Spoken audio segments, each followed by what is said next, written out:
Hello there and welcome to another video from Change Tips and Tools, and it's me, Phil, the Brummie that hails from Birmingham, England, and I'm fresh and rested after a family holiday in the sun, but I'm back now and I'm here with another challenge that you're going to face as a PMO, or maybe your boss is going to ask you to do this in the office.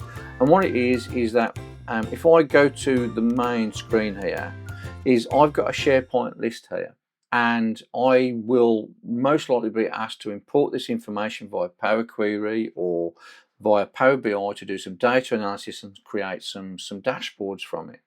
But it can be quite daunting when you're importing this. So I'm going to demonstrate what you will find and how you handle lookups and how you clean up the data, because it can be quite daunting. So what I've done, and this is the same for Power Query and Power BI, is if I go into here, I've got two lists, or two versions of that SharePoint list. So sales data in brackets 1 is where I've imported the data using implementation version 1. So depending on where your organization is as far as its software updates on Microsoft, etc., you might be faced with this version, and then version 2 is implementation version 2. And again, you may be faced with this version. So I'm going to show you how to handle both of them when you're importing data. And again, this is the same for Power BI and Power Query. Whoa, Phil baby boo-boo. You've assumed that people know how you imported this stuff from SharePoint. School by error. Why don't you show them first and then get back to the video? There's a good lad.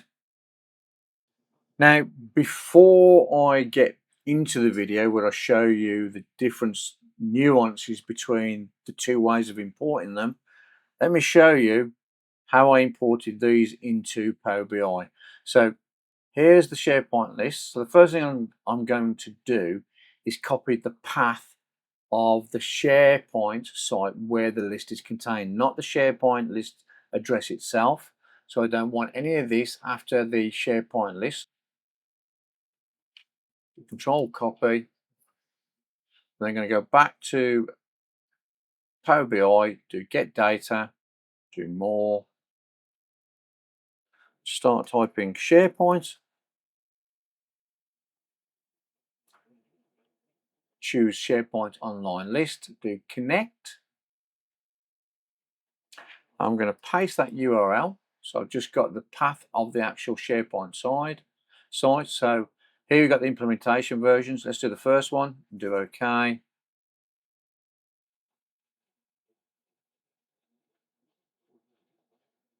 I'm then going to select sales data, select transform, let's give it a name. Let's put that sales data in brackets 1 because that's the first one I've done. I'm going to hit return. I'm going to do close and apply.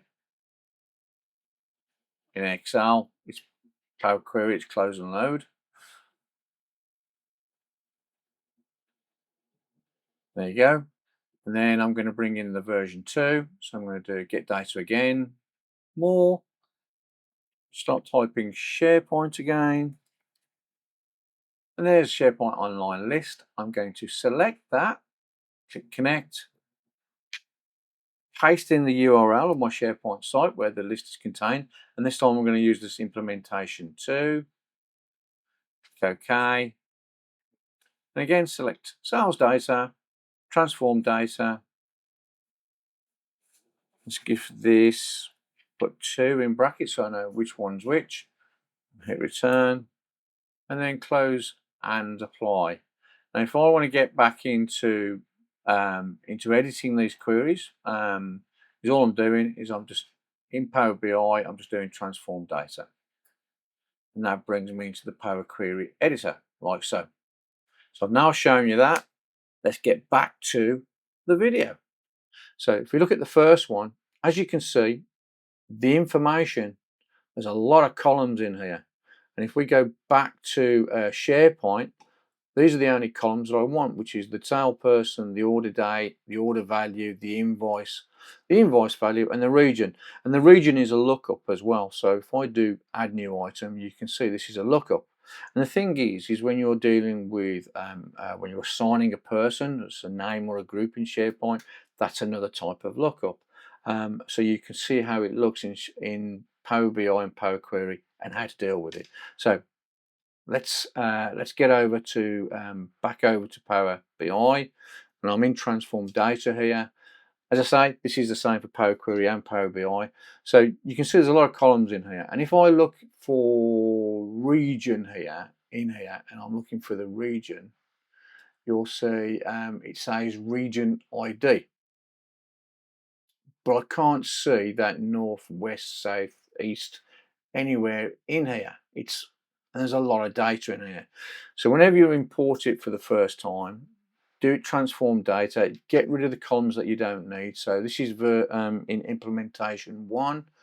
I'm just going to get rid of these because I don't need them. So I'm going to do remove columns here, Wendy. So I'm just going to rename that to be salesperson.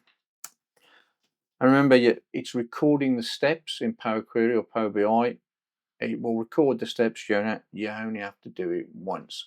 So that's salesperson. Don't need these, so I'm going to remove them. This first column is going to be the order value, so I'm just going to double click on it and do order value. Sorry, order date, should I say? And then let's change that to a date type, just date, because I don't need the time.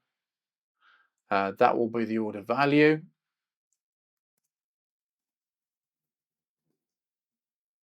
And I'm just going through tidying this information up. So that's going to be decimal number.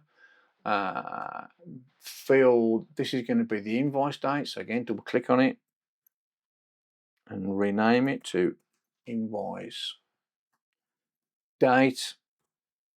Now, tip, if you want to know what these steps are, because at the moment they're pretty meaningless. So, for example, I can right click on this and just rename it. Say rename. Let's just do rename invoice date. Yeah, so I know what that step is. I know it makes more sense in the steps. Can't talk properly. So this field is going to be the invoice value. So I'm going to double click on it.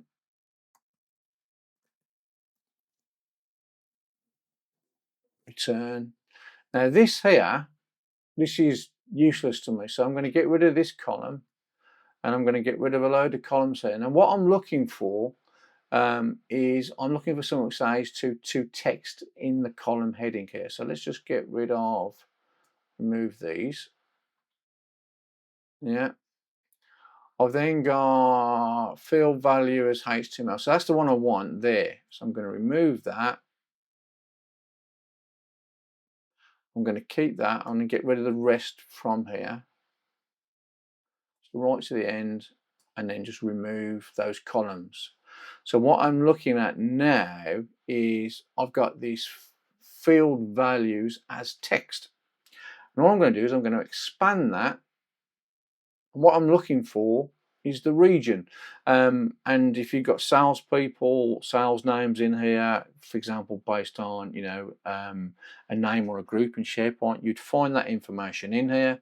And what I'm going to do is unselect all the columns, do region. I'm going to untick, say I don't want the original column name as a prefix. I just want the region there. Do OK. And all of a sudden, I've now got the region right there. And what I'm going to do here is on the invoice date, just clean that up as well. And now this data is now ready for me to work with and do some dashboards or do some data analysis. And I don't have to redo all this again.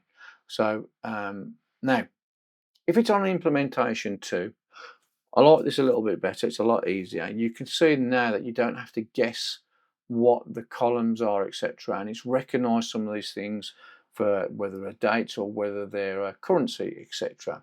So salesperson is pulled that through all right. The order date is fine, but again, I just want that to be a date. The order value, it's recognized as a currency. invoice date again. I'm just going to change that back to a date. Invoice value is recognise it. Now here you've got region, but it's slightly different now. It's not saying region ID, it's done it as a list. So what I'm going to do is I'm just going to highlight all these here, and I'm going to remove other columns. So I'm just left with these. Now with this one on the region, what I'm going to do is I'm going to do expand to new rows, like so. It's now giving me a record option against each of those rows. And then again, if I expand it, now I want the lookup value for that. So not the actual lookup ID that we've shown in implementation one, I want the lookup value. And if I click OK, I've now got the lookup value here. And again, I'm just going to double click on this and just say region. And now both of these are done. And that is how I would work with and import data from SharePoint. Once you've cleaned it up, you only have to do it once. And I think that's really powerful stuff.